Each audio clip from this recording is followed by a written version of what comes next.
mind here. What a generous and lovely introduction. It's always good to be at Brookfield Academy. I came to you first via Zoom, and it's so lovely to be here on campus and to see your children meet the faculty and administration. Talk about contributing to flourishing. It's so vibrant and joyful here. You can feel it. You've made a wise and wonderful choice, not only for your children, but for your family. I think that's what happens in a school, right? You partner with them and you grow as well as your children. So I'm just checking this out here. So my goal this morning and the time that we have together is to highlight some core principles at the heart of what it means to parent with joy and purpose, so that your children can thrive and grow in their relationships, in their work, in their habits as students and thinkers and citizens of the world, and in their habits of will to develop that tenacity and resilience and perseverance they need to navigate some of life's challenges, inevitable ups and downs, which is what part of life is all about, and to find that sort of meaning and confidence that they need. So it's two parts, principles, then practices. As Linda mentioned, I've been a lifetime educator at every level, middle, high school, university, and now I do executive education for leaders, not only in school environments, but nonprofits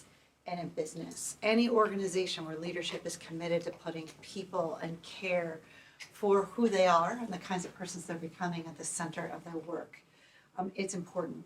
But whose job is most important in that arena? But parents. I think the first principle is that you matter. Despite the fact that most young people today want to become influencers or YouTube stars, despite the fact that it seems like, particularly if you have a 8th, 9th, 10th grader, your teenagers may not be as eager to run forward and give you a kiss in public. They might recoil from and embrace our public display of affection as they get a little older. You are still the most important person in their lives. What you say, what you do matters most. And I say that to encourage you and give you confidence, not to scare you, make you think, oh my gosh. Because part of being a parent is knowing that it's not about perfectionism. It's the reality of children seeing you recover from mistakes, apologize, begin again, because that gives them a lot of hope and peace that they don't need to be perfect, that we're in relationship. And I'm speaking to you primarily as an educator who's talked to young people, what they say about their parents. I taught at Boston University for 10 years, and we had this exercise with the undergraduates about significant learning experiences. And the primary learning experience they wrote about were memories from childhood, from home, from the dinner table, from a family party. And those experiences are really profound and shape who we are. I come from a big family. I don't have children of my own. I have 33 nieces and nephews. I was a child auntie, let's be clear about that. And a growing number of great nieces and nephews at this point in time. And just a week ago, my brother, Dennis, who turned 70, oh my gosh, we are very far apart. Dennis sent out on a little family text, today is the 62nd anniversary of Grandma Bolin, my dad's mom. Grandma Bolin's dead. Grandma Bolin died before I was born. Grandma Bolin passed away when Dennis was 8, Steve was 7, Tom was 6. And Ted was 5. Yes, my mother was an extraordinary person. So these boys, their entire adult life, have been telling Grandma Bolin stories. And to get that text message, I never met Grandma Bolin, and I remember I have written about Grandma Bolin. Because when she passed away, Dennis discovered my mother dissolved in tears at the kitchen table. And he said, "What's wrong, Mom?" And she said, "Your grandmother has passed." And Dennis said, he crossed his fingers and said, "Oh, please God, don't let it be Grandma Bolin. It's not to say my other grandmother was not lovely. She was. But Grandma Bullen was in the neighborhood. She would, pick the four boys up from under my mother's tired feet and take them on an afternoon of adventure, which involved no money, no fancy vacations. My grandmother had no degree or wealth or fame to speak of. She was married to a World War I veteran. They lived through the Great Depression. And she would just give them her time and affection. They did Easter egg hunts, and maybe she'd buy them something at the five and dime store. But being in her presence, they felt unconditionally loved. And so after the boys' first brush with death and grief, they returned to school. And when the school bus came home, my mother counted heads, and she had three of her four boys, and said, "Where's Stephen?" And the boys didn't know. They weren't paying attention, called the school, and you can imagine, as a head of school, nothing would be worse than a parent saying to me, "Where is my child?" So everyone's scouring the neighborhood, call my father at work, they send a search mission, and it dawns on them where he might be, and sure enough, they drive to my grandmother's house, and there is Stephen sitting on the front porch, forlorn, but kind of waiting, expectant and hopeful that she might come back.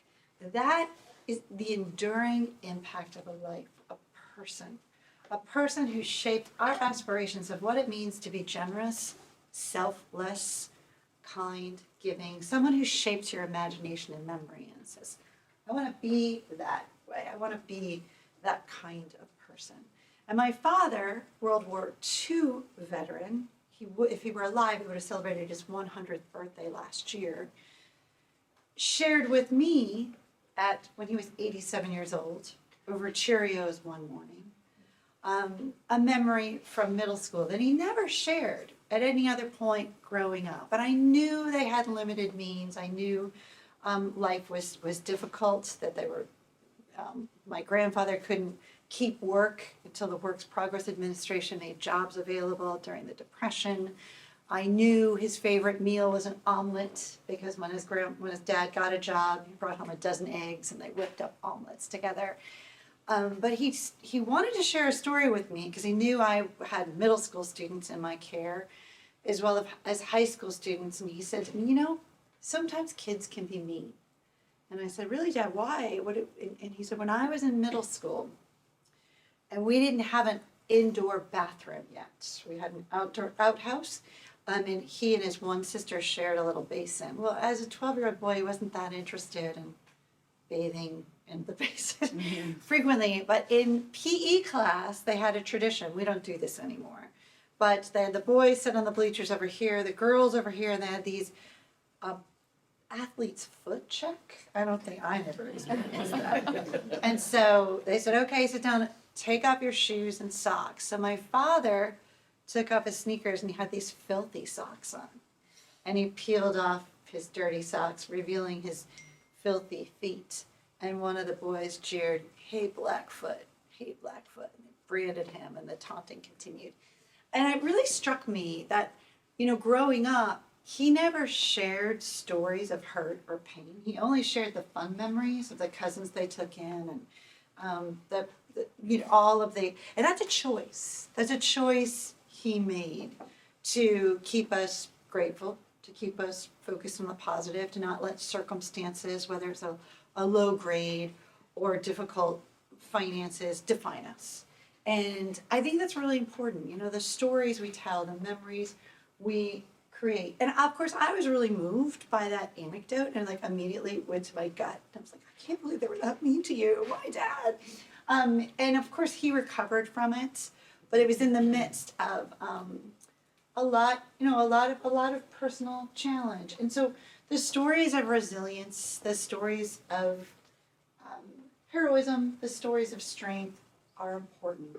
And I always tell parents, you live at a time where you have a lot more information available to you. You have a lot more data on what's the best calculus to give my child the best shot at the best university. What is the best health plan? What is the best way that I can be sure to round out their life experience? And that access to information, while good, is also incredibly overwhelming. because you are in a highly successful, high achieving environment. And people are always looking to the right, to the left. What more do we have to do? What more do we have to do? And it can create a sense of like spinning, and it can create a sense of never stopping, never getting off that roller coaster of what else we have to do to be a good parent. And it can also create this pressure that because more information is available to me, I have to do my job better. And I just want you to like relax, take a deep breath and say, that means very little. You are not measured as a parent by the amount of research and opportunity you can provide. Yes, meals, roof, but what is most important for you and your spouse to think about are what are the top 2 or 3 things that I want my son and daughter to remember we are about as a family. 2 to 3 things. Because if you are spinning, think how much these native digital citizens are spinning. Their access to information, images, who I should be like, who I can be like, how I invent myself. We're all captivated by, not only by the Netflix series Inventing Anna, and if you've read the story about Anna Delvey, who came from a very poor family in Russia to the United States, was a fashion maven, duped people into giving her millions and millions of dollars, and she invented an identity for herself as an heiress. She never had the money. She just served time, and she's come out of prison, and everything's been paid for because Netflix made a miniseries. And she's enormously successful based on her lies. So it's really important to think, what am I aiming at?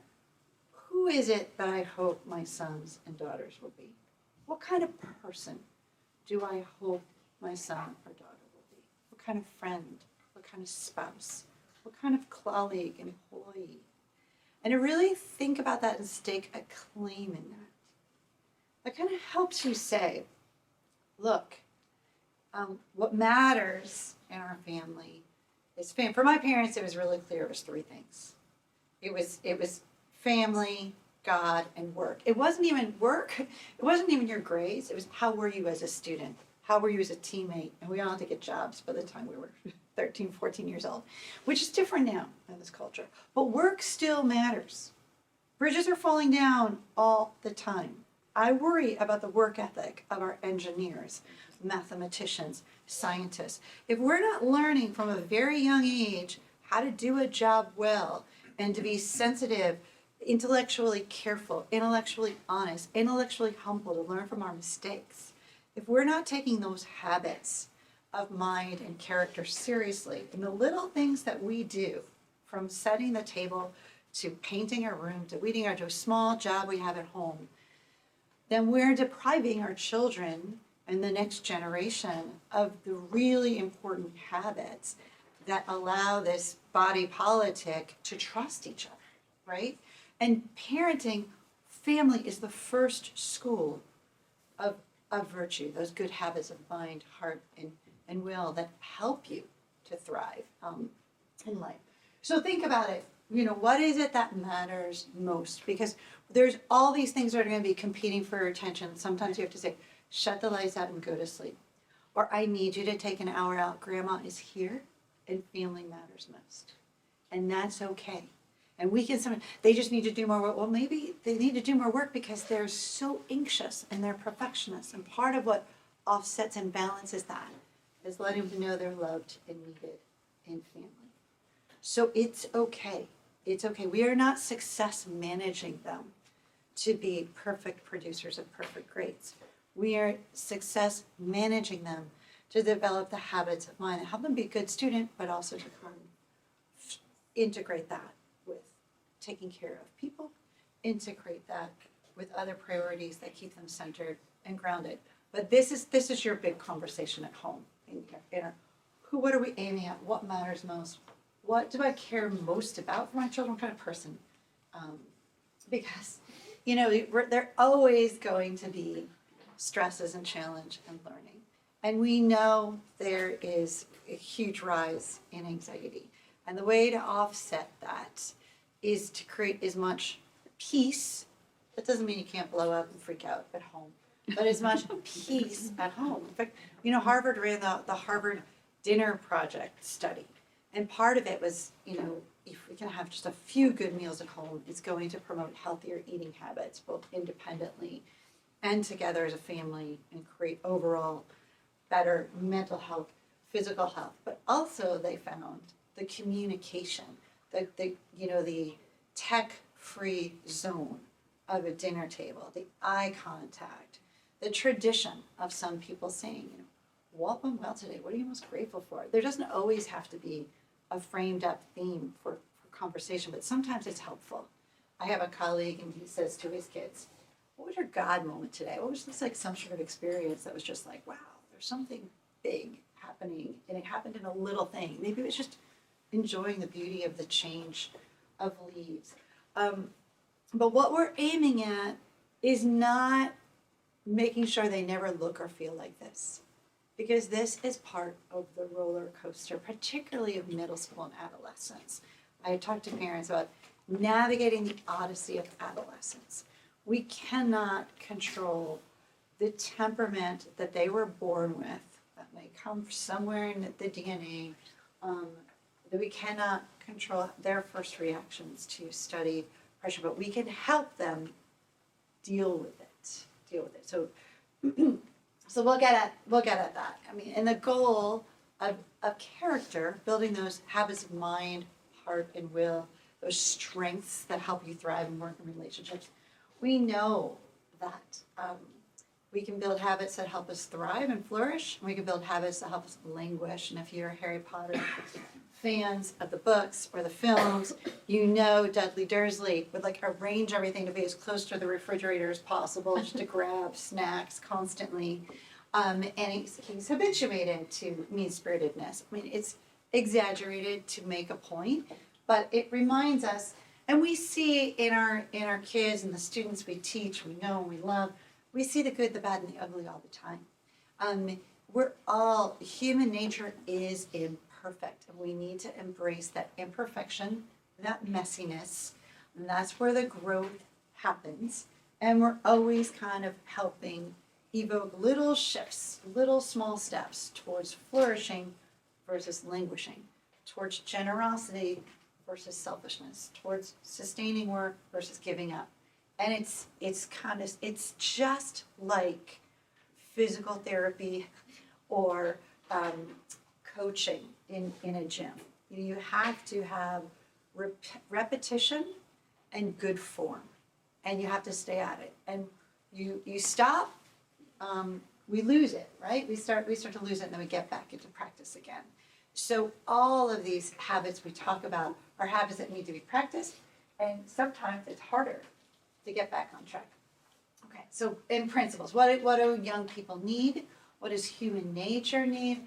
Love and conviction about what matters most. That gives them a lot of peace. It gives them an anchor when everything else is spinning. You and I didn't grow up coming home from school and seeing on our phone what everyone was still saying and posting about me or about the assignment or about the teacher or what's going on. And that home was a safe place. So having clear convictions at home, having clear boundaries, where we put technology, we'll talk a little bit about that later, so that there's breaks. Having that clear time where we actually do go out and play, get some air, get some exercise, is really important. But knowing we're loved unconditionally is the biggest protective against unhappiness. Support that fosters competence, character. Support that doesn't do for, but accompanies, so that you cannot learn to ride a bicycle if your mom or dad is riding that bicycle. We understand that. We also understand that with cars. Even though we're in the car with the brake, there's nothing. But they've got to do it. And it's the same in their schoolwork, in their relationships. Agency. They're taking a step. The root of the word virtue comes from the Latin vir and the Greek arete, which means human excellence. But VEER is strength agency. It's something you do, you choose. And when we do things, put a puzzle together. Little kids get this. I want to do it myself. I want to tie my shoe myself. That gives us a sense of confidence and competence.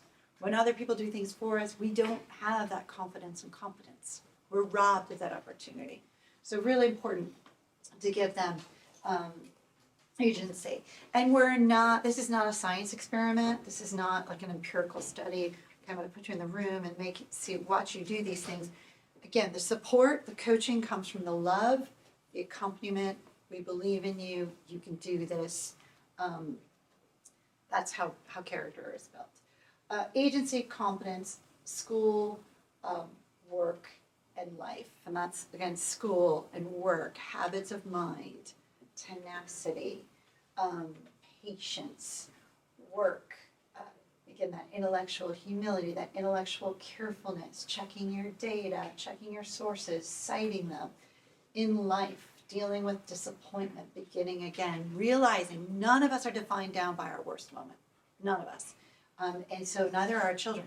So mistakes are huge opportunities for growth and learning, not to be missed. So we learn by doing, and we learn by being needed. I had a student who I was really worried about, who transferred into the school her junior year, not connected in any activity. She had this gorgeous voice. But I could see she wasn't feeling like she fit in. So every time we had a school assembly, a major event, we worked her into the program so that she could sing. It was a fabulous way for her to become known and appreciated. She's now in London at the Royal School of Music and performing. But it was a beautiful thing when she graduated. She said, "Thank you for always making me feel needed." And it's true of our kids. If you have more than one child, and you're blessed with that, and they have different temperaments. Some people are very tenacious and choleric and have something to say and take control. Make sure that the person who hangs back feels needed, and find ways to make them the protagonist. Give them jobs. The smallest jobs at home. There's good research that shows it's very important to a sense of efficacy, a sense of discipline, a sense of capacity. It's incredible how many kids go off to college and they've never used a telephone before. They've never had to make a meal, do their laundry before. Really good practice. And that can send them back in a sense of, I'm inadequate, I have no experience with this. It can send them to a place they don't need to go. So it's great to give them that practice at home. So understanding what our goal, particularly we're looking at them from 0 to 18, their work in progress. And we learn to walk. So they need mercy, they need fresh starts, and please, I tell parents this all the time, and it's true in a school like Brookfield, as educators, when we have to discipline a child or give them a consequence, we're never here to ruin their life. We're here to help them. It's like a speeding ticket. It's a little warning. It's an opportunity to help them begin again, to learn something. And this is the same is true at home. There's so much fear, particularly at the secondary level, that if so-and-so gets,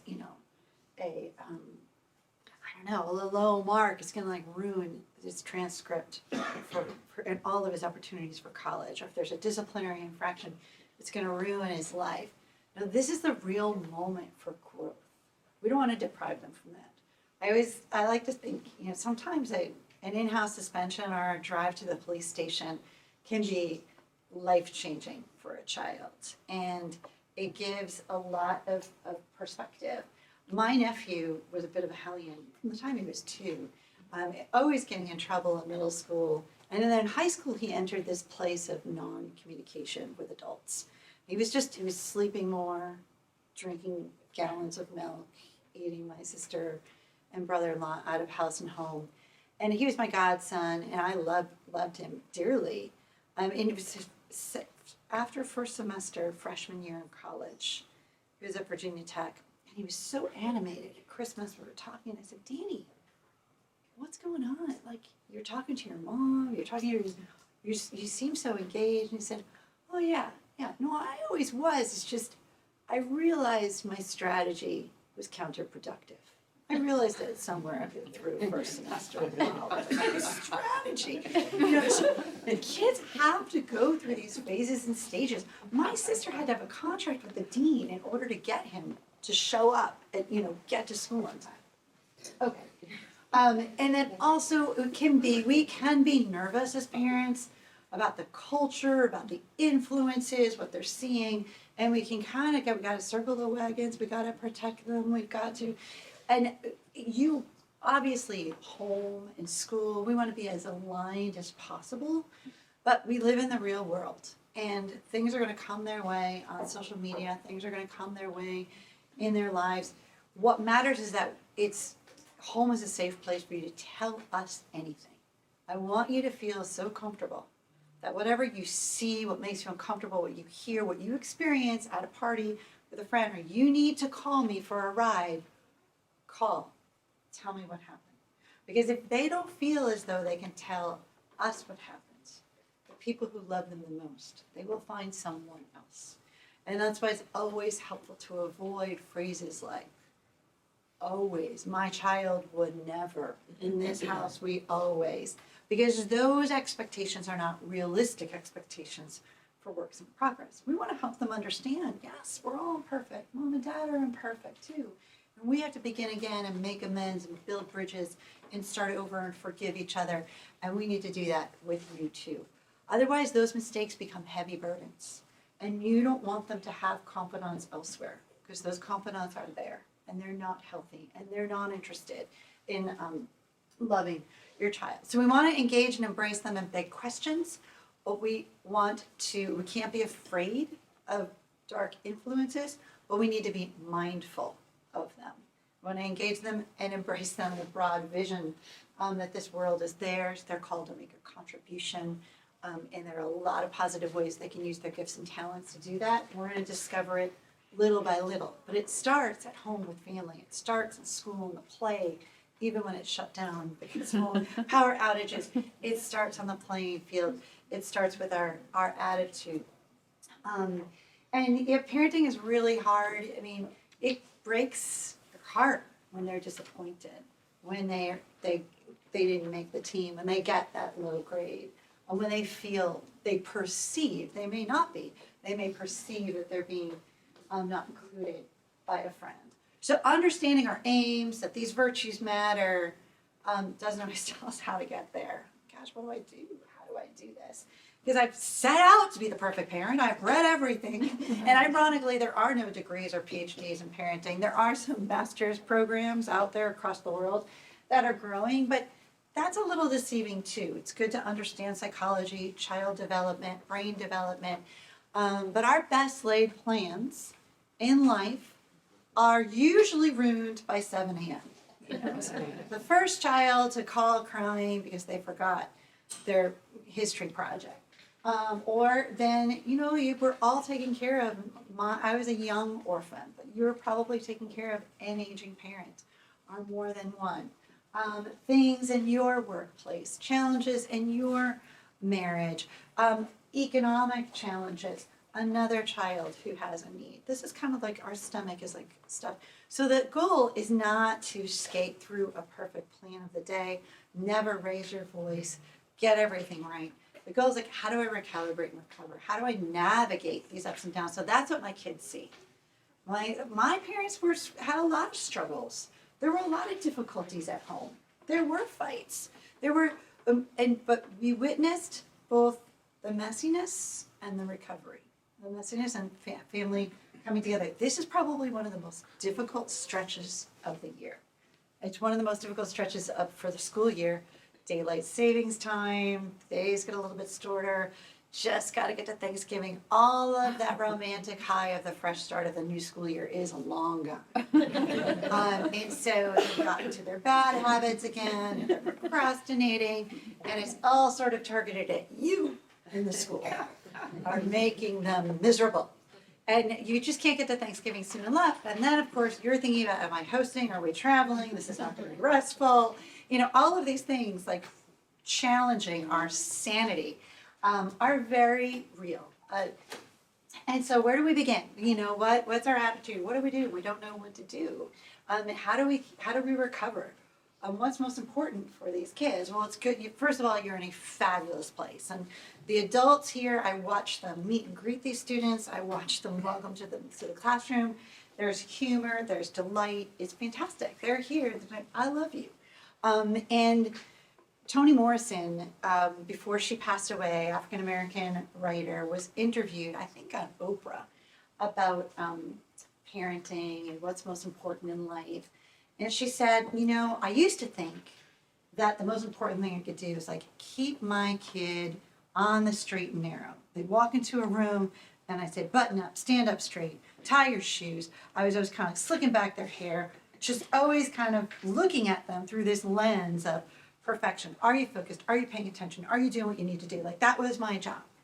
And then I realized, wait a minute, what does my kid really need in light of all the things that he's dealing with? Well, he needs more agency to do some of those things himself, but does my face light up when my kid walks into the room? And then she said, does your face light up when any child walks into the room, whether you're a teacher or a parent? It's a little thing, but it's a great thing to be mindful of. Because if our face lights up and they really have made a big mistake, or they're trying to negotiate something, or they're feeling hurt or pained, that just takes a big load off. And that brings us to the space of like, we're in this workout plan. What are those habits of mind? What are those habits of relationships, of friendship, of compassion, of kindness, of forgiveness, of mercy? What are those habits of tenacity and perseverance? We can get to that space, but does my face light up? That's the first gift we can give them. So we're furious, we're exhausted. All we need to do is they're getting in the car. Does my face light up? They're coming to the kitchen. Give it that 60 seconds, the deep breath you need. So this is what I teach in executive education. I bring it to parents as well. It's the practical wisdom framework. You can read more about it online. There's an article on the practical wisdom framework. But essentially it's rooted in the psychology that we all have our first reactions to anything, whether it's fear, what is it, fight, flight, freeze, right? Those are stress reactions. Our first reactions come from our temperament, our upbringing, our experience, our education. They're neither good nor bad, they just are. There's no need to shame them or blame them. Some of your children's first reaction is to fight you on every front. Others is to kind of slump away, quietly say nothing. It is like the seven dwarfs. And so sometimes we react to first reactions. I was with a bunch of business students at Notre Dame, and this boy raises his hand. He says, Dr. Bowling, I'm Italian. My family lives in first reaction. So the goal in being parents, you have this formative job. The goal is not to be shocked or fix the first reaction, but to say like, okay, we have these first reactions, whether it's to the project, to the peer. How do we get to a response that's thoughtful, that's practical, that's wise? It kind of is your best self. That brings out your best self. We got to get there, and I'm going to coach you in that. This is your area of focus, okay? Well, in order to reflect, in order to recalibrate and respond, we need to address these first reactions before we can get where we want to be. This is the coaching. This is what parenting is all about. This is what education and learning is all about. So let's take our case study. Your child says, someone's texting, posting mean things about me online. What is your first reaction? I want to kill that child. I want to run in to see Mr. Ritchie right away. I need to, how could this happen? I mean, there's just 101 things that go through our mind, understandably. And there's 101 things that go through your daughter's mind. You just hear it. You've heard that. Everyone's got some really good place now, depending upon who we are. So again, and you want to, there's that fight, flight, freeze. How do we handle it? And the thing with first reactions is that we can get stuck and spin. Our thoughts can spin before we get to a place that's productive. We can just kind of stay in a place of anger or sadness. And so the question, how do we move beyond that? How do we move beyond that place of something that's productive for my child, for ourselves as a family?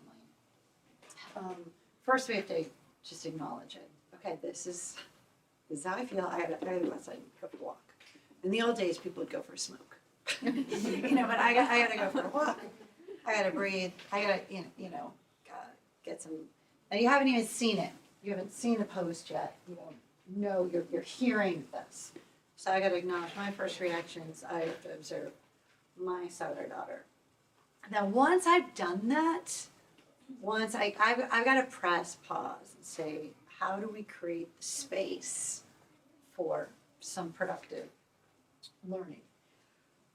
So the first thing, again, we as adults, what kind of person do I hope my son or daughter to become? Someone who has integrity, someone who is able to solve something or report it if it's truly bullying or meanness, someone who's going to be kind, someone who's going to,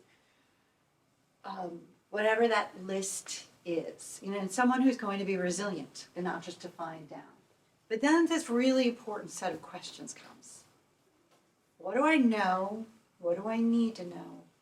And who can help? So when we get these bits of information at work and we don't know, we haven't seen the post, we don't know, what do I know? What do I need to know? And who can help? And this is not just for texting. I mean, this is just I haven't been invited to the party. I saw a social media post. Or there's too much homework. They're loading it on. It's happening. They're trying to kill us. What do I know? What do I need to know? And who can help? Well, this is true of business, right? But we have to sort of, what am I aiming at? What am I aiming at as a parent? I need to kind of model a point of entry that's helpful to them because they're also having these strong reactions. Next, what are the opportunities for growth in this situation for my son or daughter? So when we ask these questions, we get, first we have to start with their first reaction and practice some reflective listening before, what do we know?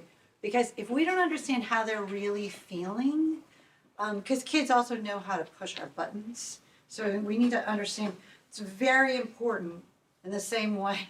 We don't want to overreact. We don't want to do the always numbers. Acknowledge therefore, I hear you. I hear you that you're upset. I hear you, someone's texting, posting me. That's really tough. I can understand why you feel hurt, why you're frustrated. It sounds like you feel hurt because, try to get at, do they feel left out? Do they feel unjustly ridiculed? Do they, what is it that they really feel? And if it's not correct, ask them to correct it. Because until we know where they're coming from, each child is different. We're not really sure what we're solving for. And we want to stay really curious. This is just good practice. Help me understand how you see the situation. Sometimes kids don't want us to jump on the train and write an email to the school or show up at the office. They just want us to know that they're in pain.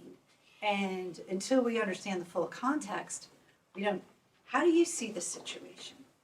Because I have seen it, this happened in the school where a child was new. No one posted anything mean, but she was just not included on any of the posts. And so she was communicating this it's mean, but she couldn't say what she really needed to say, which is I'm not there yet. I haven't shown up yet. I'm not in their world. I need a friend. Help me understand how you see the situation. I heard you say this. Am I hearing you correctly? Tell me more. What bothers you the most? And when this child, they say, nobody calls me, nobody includes me, okay, if you had a magic wand, what would you do or change? I want someone to invite me to lunch. I want someone to, when you get at those answers, you start to see what the opportunity is, what the real need is. It's just like being a doctor, what is it we really want to heal or cure? So in the midst of that, really getting at, okay, acknowledging, being phenomenologically present to the person, the child, who's unique and different. They need, and sometimes we need, to recalibrate again. let's step away from this a little bit. Let's do a little bit of your dance, playing, laughing. Just this can be 10 minutes, 5 minutes, or it might need to be 24 hours or more before we can get into a productive place to do more. But laughing, journaling, taking nature, it's something to get them off that train of staring at the problem. And this is true any problem that is afflicting your child. Get them off the train of staring at it on their phone, so that they can get contact with reality. Their right brain can kick in, not that left brain, which is like sorting and organizing and responding like a lawyer. But their right brain kind of helps them connect with humanity. It takes away the anxiety, the nausea, doing something creative, going for that walk, deep breathing. Then we can coach your child to reflect. Particularly, I'm talking about teenagers, but also with little ones. What are you aiming at? What do you want to see happen? Why? Tell me why you'd like to see that happen. What might this situation look like from so-and-so's point of view? The person or the classmates you think, are having conversations and not including you. Could just be that they haven't changed the group chat, added a name, or they just don't know you want to be, what is it? What is it? What are the 3 possible reasons? What strength do you have? You have gifts, you have strengths. Strength that you have. What we're doing is we're keeping them in the driver's seat for as long as possible. Your courage, your capacity, what could you do? And then we can respond. How do you want to handle it? Notice that we as the adults are not taking action yet. We're keeping them in a place, we're bringing that prefrontal cortex into action because their limbic system has been inflamed and they're paralyzed by that. How do you want to handle it? Who do you want to be? And think about their favorite aunt or uncle, their favorite hero or heroine who's not a crazy man or woman. And think it, because it's really good that we do share stories and that we're in a library of narratives can really fill the moral imagination and provide that there's research in childhood that shows, William Kilpatrick wrote that children tend not to play out their lives based on what principles and rules. They tend to act based on what's playing in the theater of their imagination. Yes, they want rules and games, and yes, they're mindful of justice and fairness, but they want to push boundaries and try things out. So what choices might match the vision of the person you admire? What's one step you can take right now? Notice one step, not big goal, master plan. No. So what's one? Everyone can take one step. And parents, the important thing is when we ask these questions that we practice what teachers call wait time.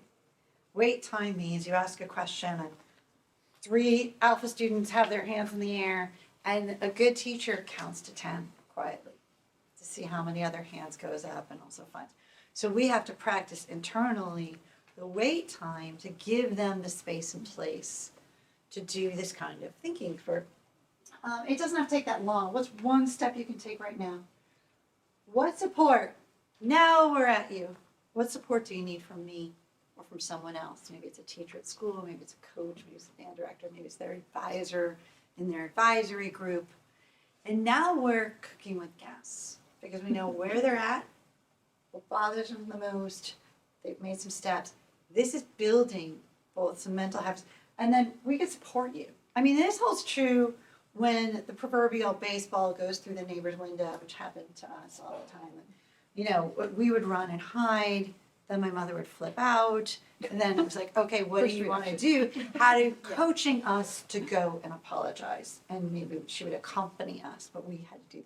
And those things really build confidence. And confidence, I can make mistakes and make amends for them, and I'm not going to be taken down. So we'll talk a little bit more about this.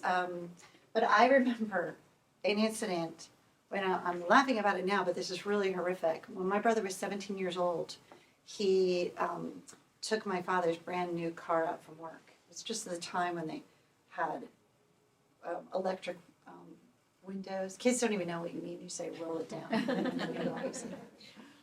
So he took it out to get milk from the grocery store. It was about this time of year. There was some ice on the ground. And there was an intersection, and whether he cut someone off intentionally or accidentally, I'll never know. But he encountered road rage from the other driver. So there was gesticulation and explicatives, and Ted was really scared. So he drove quickly away, cut through the A&P parking lot, and this guy kept chasing him. And he was terrified. So he went around this back road bend, hit a patch of ice, and wrapped that car around a telephone pole. Miraculously, he was unharmed. The guy who was chasing him fled. But you can imagine, I was in the kitchen as a little girl when my brother showed up with 2 police officers and my very big, sort of tough brother in tears. And my mother was in the kitchen when they arrived. And you know, it's that combination of like, my son, oh my God, you're alive. And oh my God, we have just totaled the brand new company car. And like all of this at once. And for me now, as I think back, it was such a powerful lesson in first reactions because she had a lot going on. And she was an Irish wild woman. So it was tempering, watching her temper and negotiate that and bring it in was powerful. It's really hard. It's really hard. So there's a lot of research-based best practices that support this work on how we coach, how, especially as we're coming up to Thanksgiving and family holidays, there's also a lot of challenge, and Election Day tomorrow. We're also confronted with the first reactions around meeting people with diverse viewpoints and how we engage productively and happily kind of separate out our views from meeting each other with dignity and respect. And these are 2 powerful sources. Courageous Dialogues by a colleague of mine, Barbara Whitlock, and I, and 2 other teachers, and Arthur Brooks is a good friend, very highly recommended read. There's also really good social science from Jonathan Haidt, H-A-I-D-T, who I highly recommend, on raising strong children in a culture that's really reducing middle, high school, and college students to this very fragile place. How we build up that agency, strength, and character. He's fantastic. This is also very powerful to watch with your teenagers if you haven't seen it already. None of this is about being cranky and saying social media is bad. It's about arming them with the truth about how the algorithms can be manipulating them. And again, that appeals to their sense of agency and sense of justice and who they are and how they want to navigate life.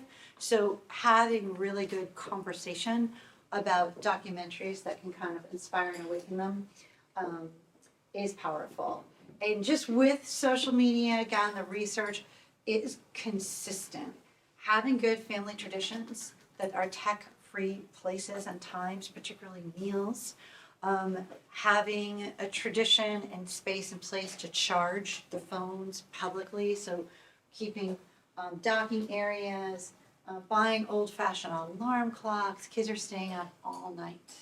And lack of sleep is one of the biggest deterrents to healthy adolescent brain growth, recovery, and one of the number 1 contributors to anxiety, social and otherwise. So agreeing on no mobile devices in bedrooms at night. And these are not just, Brookfield Academy. These are widespread national, international best practices from doctors, social scientists, everybody.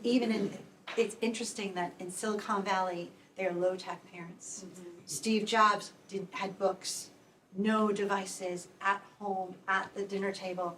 Many of them sent their kids to Waldorf schools without technology. Very interesting choices that they're making. Talk about passwords and why, particularly in high school. You would not let your child go to Chicago, Washington, D.C. unchaperoned. They travel the World Wide Web unchaperoned. They're engaged with strangers all the time. We've seen this. I've gone to places and spaces with parents because some information comes our way. So it's important that they know, listen, honey, if anything happens, if you're out with a friend, I know where you are. If I don't know where you are, in something, it's good that their passwords are in place, not because I'm spying, I'm not reading your diary, but this is just about knowing who you're keeping company with on occasion, it's a matter of safety. We're gonna put it in this envelope here. It's responsible. It's just something I recommend for your consideration and conversation with your children. So your work is the most noble, most important work there is. I commend you and support you in it. Be patient and have a good time with it. It's not about getting it right. It's about staying agile on the seas that are changing all the time. So thank you for your time. If you have any questions, any resources, you'd like to be in touch, here's my email. I have 3 questions for feedback. If you scan it, I'd be so grateful. And questions, comments, I know there's still coffee and food in the back. Yes. Objections. Thank you very much.